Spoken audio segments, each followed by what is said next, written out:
Quand je pense à Desjardins, ce qui ressort avant tout, ce sont les valeurs coopératives. Ça fait référence à notre volonté de faire avancer les choses ensemble. On écoute nos membres, nos clients, on les accompagne dans les moments qui comptent le plus et on enrichit la vie des personnes et des communautés. Parce que quand on aide une personne, on aide toute la collectivité. La coopération, c'est aussi un moteur de changement dans la société. On le voit clairement, les gens veulent un monde plus humain, plus responsable, plus équitable. À mes yeux, chacun a son mot à dire et devrait avoir l'espace pour le faire. Et c'est une des grandes forces de Desjardins depuis maintenant plus de 120 ans. Et c'est sûr que quand je regarde la riche histoire de Desjardins, il y a de quoi être fier, très fier.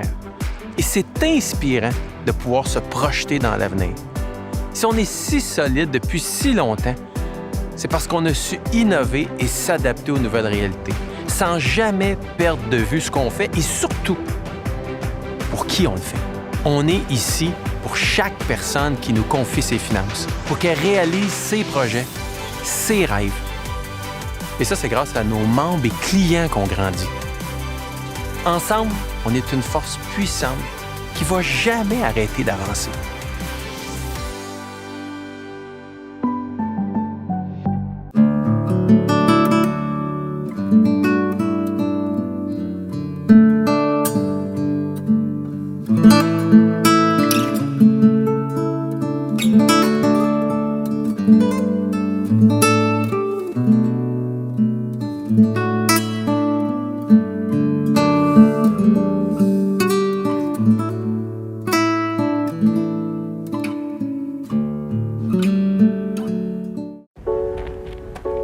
Savourez le moment présent.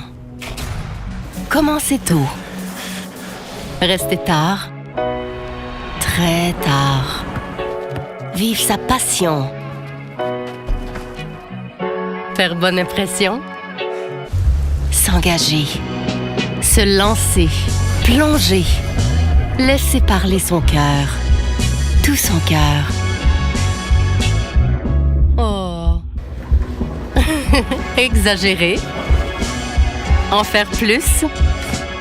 En laisser moins. Respirer. Retrouver sa valise. Être toujours prêt. Aller de l'avant. Parce qu'en y mettant tout notre cœur, on s'élève encore plus haut.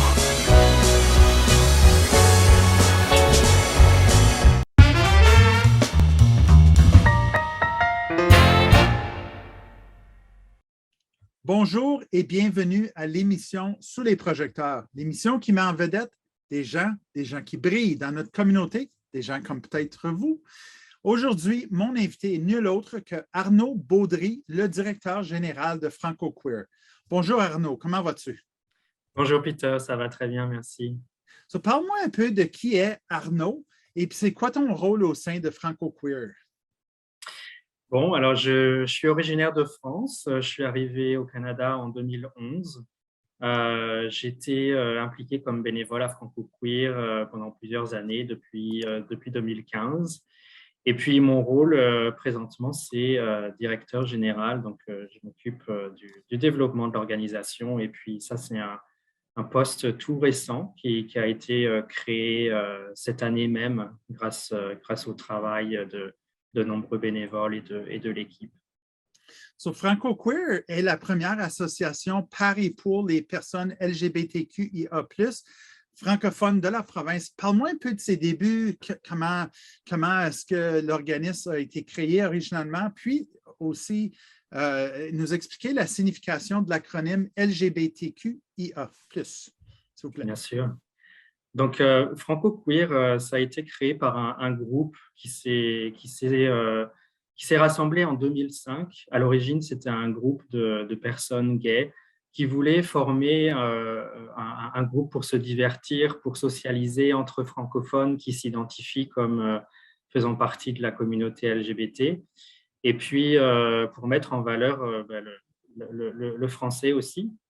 Une partie de ce groupe voulait aussi développer une offre de services, des programmes et puis des activités de sensibilisation. Donc, il y a à la fois un aspect socialisation, puis il y a un aspect service.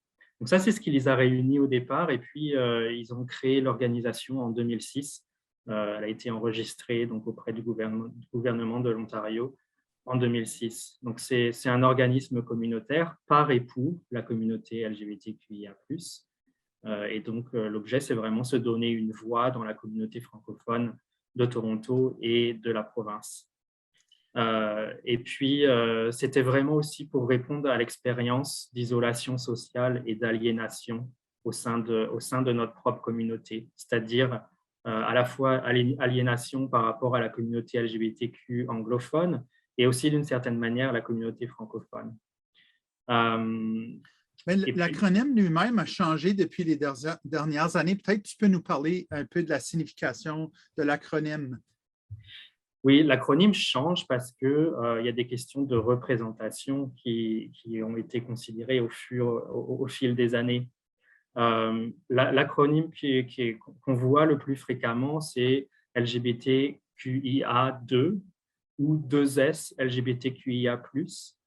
Donc, le 2 ou le 2S fait référence aux personnes bispirituelles ou two-spirit en anglais, qui est un terme spécifique aux communautés autochtones pour désigner les personnes qui ne s'identifient pas comme cisgenres ou comme hétérosexuels.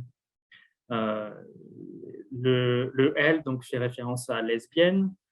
Ça a été utilisé principalement par les femmes, mais en fait, la définition tente à s'élargir un peu. Maintenant, on va plutôt définir ce terme comme une personne cis ou trans qui ne s'identifie pas comme un homme et qui est attirée physiquement et émotionnellement par des personnes qui ne s'identifient pas comme un homme. Et je dis qu'ils ne s'identifient pas comme un homme parce que le terme femme n'est pas forcément utilisé par toutes les personnes qui s'identifient comme lesbiennes. Gay, donc ça c'est un terme plutôt générique qui peut être employé comme un terme parapluie pour désigner les personnes qui sont attirées par le même sexe ou le même genre. Bisexuel, donc ça c'est utilisé pour les personnes qui sont attirées à plus qu'un seul genre. Alors par exemple, si je suis un homme attiré à la fois par les hommes et les femmes, ou bien une femme attirée par les femmes et les personnes binaires. Ça, c'est deux exemples de personnes qui pourraient potentiellement s'identifier comme bisexuelles. Okay. Trans, ce n'est pas une sexualité, c'est un terme parapluie qui regroupe les personnes dont l'identité de genre ne correspond pas ou pas directement avec leur sexe assigné à la naissance. Queer, c'est un terme qui a une tendance un peu politique aussi, qui est un terme qui a été réapproprié puisque c'était une insulte en anglais. Donc ça, c'est plutôt maintenant utilisé comme un symbole de libération et puis c'est un terme qui souvent englobe la communauté. Et puis au point de vue individuel, c'est utilisé avec un aspect politique aussi. Le Q, il peut aussi désigner les personnes en questionnement, c'est-à-dire en processus de réconciliation interne entre leur identité de genre et ou leur expression de genre et ou leur sexualité. Intersexe, ce n'est pas une sexualité non plus, ça désigne les personnes qui ont des caractéristiques biologiques qui défient la catégorisation binaire masculin-féminin. Et puis, le A peut désigner les personnes asexuelles, c'est-à-dire les personnes qui ne ressentent pas d'attirance, en l'occurrence sexuelle. C'est aussi utilisé comme un terme parapluie parce que sous le concept d'attirance, il n'y a pas seulement l'attirance sexuelle, il y a aussi l'attirance émotionnelle ou l'attirance intellectuelle. Ce qui est important à considérer par rapport à tous ces termes, c'est que il faut écouter la manière dont la personne s'identifie. Bon, là, j'ai donné des définitions qui sont communément acceptées, mais il y a des variations et puis les définitions évoluent avec l'évolution de la communauté. Donc, ce qui est vraiment important, c'est de reconnaître la manière dont les personnes s'auto-identifient. Merci, c'était vraiment une très belle explication. Je pense que ça clarifie certainement pour les auditeurs, les auditrices qui nous écoutent. Arnaud, tu nous as dit que tu es le premier directeur général ou c'est un nouveau poste au sein de Franco-Queer. Parle-moi un peu de c'est quoi les plus grands défis actuellement, puis qu'est-ce que vous faites comme organisme pour les surmonter? Alors, un défi à Franco-Queer, c'est un défi financier. Donc, je pense que c'est quelque chose qui concerne un certain nombre d'organisations, surtout les petites organisations. Donc, c'est le manque de financement pour avoir une structure de base, comme un financement de mission qui permettrait de faciliter la croissance des services et puis des activités. Ce qui peut être compliqué dans les budgets, c'est que quand on a des budgets pluriannuels, euh, parfois ça ne tient pas forcément en compte de l'augmentation des besoins. Et ça, c'était notre cas sur les 5-6 années passées, puisqu'on on a reçu un budget pour nos services d'établissement qui correspondait à une situation de franco-queer il y a 6 ans. Mais c'est vrai qu'en 6 ans, il y a beaucoup de choses qui se sont passées. Beaucoup de besoins nouveaux, surtout par rapport à la structure. Donc ça, c'est un gros défi. Mais on y travaille, on travaille justement à aller chercher des financements complémentaires. On a obtenu l'année passée et la confirmation cette année d'un financement pluriannuel de IRCC pour augmenter notre programme d'établissement. Donc, on y travaille. Ah, ça, c'est fantastique. Moi, on m'a dit que vous travaillez actuellement sur un projet phare qui vise à faciliter l'intégration des nouveaux arrivants. Tu viens d'en faire référence avec le financement. Peux-tu nous donner un peu plus de détails sur ce que vous faites à l'intérieur de ce projet-là? Oui, alors pour parler de ça, j'aimerais aussi parler un peu des défis dans la communauté, comme par exemple le statut d'immigration. Il y a une bonne partie, il y a plus d'un quart de nos clients qui ne sont pas présentement admissibles au service d'IRCC. Okay. Donc là, heureusement, on a aussi le financement de la province qui nous permet de servir cette clientèle-là, comme par exemple les personnes qui sont demandeuses d'asile. Et puis, il y a beaucoup dans la communauté des défis par rapport aux expériences de traumatisme, de discrimination, d'isolement, et puis considérer aussi l'impact de la pandémie sur la santé mentale. Pour les personnes âgées, il y a un gros défi d'isolement également, et puis des questions de retour dans le placard. Quand les personnes âgées évoluent dans des environnements qui ne sont pas ouverts, où il y a comme une répétition de ce qui a été vécu dans leur jeunesse avant la libération sexuelle, avant les changements qui ont débuté dans les années 70. Donc là, il y a vraiment aussi des défis particuliers par rapport à la population âgée. Il y a vraiment un travail important qui doit se faire pour aider. Je vais te laisser revenir, mais quand tu parles de gens qui ne sont pas éligibles, on comprend que des gens qui viennent d'ailleurs, qui seraient LGBTQIA, ça pourrait être dangereux même retourner dans leur pays. La question, c'est de les aider à s'intégrer au Canada, si je comprends bien. Absolument, absolument. Pour ce qui concerne en tout cas les personnes qui sont demandeuses d'asile, oui, c'est pour beaucoup d'entre eux ou d'entre elles fuir des situations qui mettent leur vie en danger, que ça soit à cause de lois discriminatoires dans leur pays d'origine, où l'homosexualité est illégale, par exemple, ou que ça soit même par rapport à leur propre famille, qui mettent leur vie en danger. Donc oui, ce qu'on cherche à faire, nous, c'est vraiment faciliter l'intégration, avoir un espace accueillant et inclusif où on puisse se construire un nouveau plan de vie et puis connecter au sein de la communauté, connecter au sein des différents groupes francophones ou non francophones dans la communauté. Donc nous, à travers notre service d'établissement, la première chose qu'on fait, c'est une évaluation des besoins et des atouts. On regarde la situation de la personne, avec quoi elle vient, quelles sont ses compétences, qu'est-ce qu'elle peut apporter, et puis définir un plan d'établissement personnalisé en regardant les besoins les plus urgents à adresser et puis les besoins à moyen et à plus long terme. Donc, on offre aussi des services d'information, orientation et on oriente vers des services existants puisque nous, on n'est pas capable d'offrir tous les services qui sont disponibles dans la communauté déjà. Donc, on oriente vers les services pertinents comme services de logement, éducation, emploi, santé, services juridiques en fonction de la situation. Et puis, on offre aussi des activités de groupe, comme des ateliers d'aide à l'établissement. Donc, c'est toujours en lien avec la diversité sexuelle et de genre, mais on regarde l'intersection entre identité sexuelle ou identité de genre, et puis les questions liées à l'intégration et à l'établissement. Donc ça, c'est vraiment notre angle. Et puis, on offre aussi des groupes de discussion et des groupes de soutien par les pairs, de manière à ce que les personnes qui ont eu une expérience puissent venir la partager et en faire profiter les nouveaux arrivants. Donc ça, c'est vraiment des expériences de connexion communautaire qui contribuent à l'intégration et puis à développer le réseautage au sein de la communauté. C'est un vraiment beau travail d'accompagnement même sur une période de temps assez longue pour assurer que les gens s'intègrent bien dans la communauté. Vraiment intéressant. À part de ce projet-là, il y a d'autres projets actuels ou futurs que tu veux partager avec la communauté? Oui, mais là, on est en plein recrutement. On est en train de recruter 3 nouvelles personnes.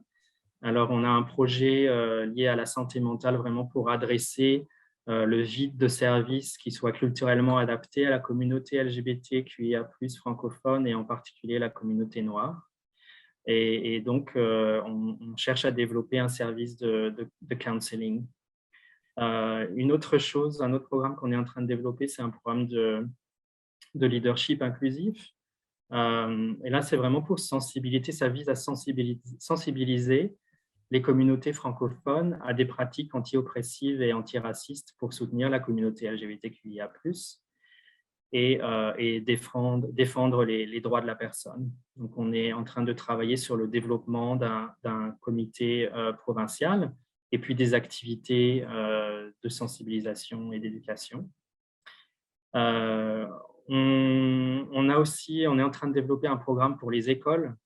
Donc, on a été approché par plusieurs écoles et on voit vraiment un besoin dans les écoles par rapport aux questions d'inclusion, de la diversité. Donc, on est en train de travailler à développer des ateliers de sensibilisation pour les écoles pour favoriser un changement de mentalité positif et puis vraiment contribuer à éliminer la discrimination en milieu scolaire. C'est fantastique. Beaucoup de choses en cours. Et puis, un autre volet aussi qu'on espère développer, c'est le volet art et culture pour développer plus d'activités sociales, plus d'opportunités de réseautage et puis mettre en avant la célébration de notre diversité. Comme nouveau directeur général, tu as les mains pleines, ça, on l'entend. Tu dois être déjà très, très intégré dans le travail que tu fais auprès de ces communautés-là.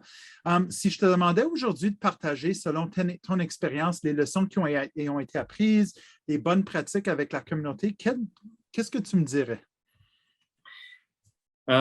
J'ai envie de rementionner ce que je disais tout à l'heure, c'est-à-dire quand il s'agit de l'identité, c'est de respecter la manière dont la personne en face de soi s'auto-identifie.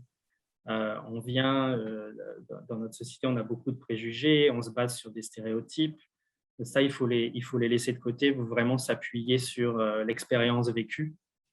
Et reconnaître donc l'identité de la personne, reconnaître l'expérience vécue parce que c'est ça qui implique. Puis je pense que c'est ça qui est au cœur aussi de l'idée de par et pour la communauté.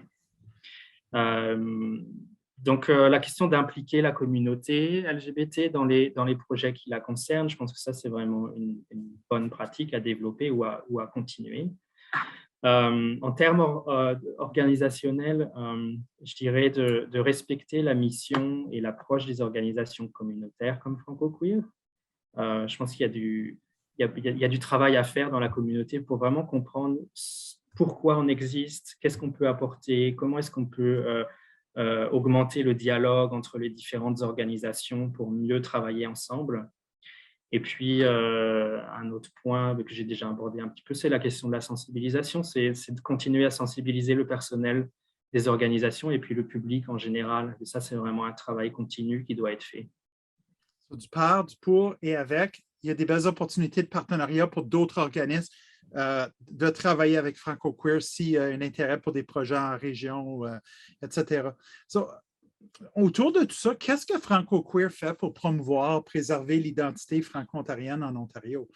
Est-ce que ça reste au cœur de vos interventions? Absolument, et c'est dans notre nom. On est vraiment à l'intersection de francophone et identité queer. Et là, quand je dis queer, j'utilise le terme parapluie pour vraiment mentionner toute la diversité de la communauté. Donc oui, on travaille en français, on offre des services en français, on travaille avec nos partenaires en français, ce qui ne nous empêche pas aussi de travailler avec les anglophones, mais on a vraiment cet angle et cette perspective francophone et de défendre la francophonie. Quand il s'agit de la question de préserver l'identité francophone, pour moi, ça pose un peu une question par rapport à ce qu'est l'identité francophone en Ontario, parce que l'identité, je pense, elle n'est pas figée non plus, elle évolue avec le temps, elle évolue avec la composition de notre communauté. Donc, je pense que si la communauté francophone en Ontario s'enferme un peu dans la défense d'une identité spécifique, je pense qu'on se tire une balle dans le pied.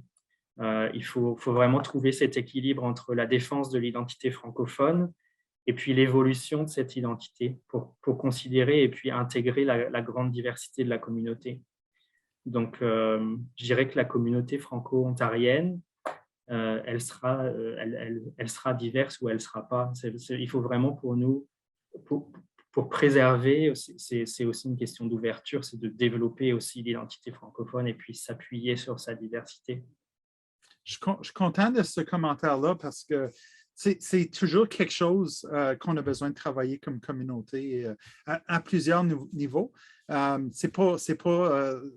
L'identité franco-ontarienne est différente ou francophone est différente pour différentes personnes, même à l'intérieur des régions de l'Ontario. Je suis content que tu en parles. Moi, j'ai une dernière question pour toi. C'est une question surprise. Puis on arrive déjà à la fin de notre émission. Mais c'est quoi ton plus grand rêve pour la communauté franco-ontarienne?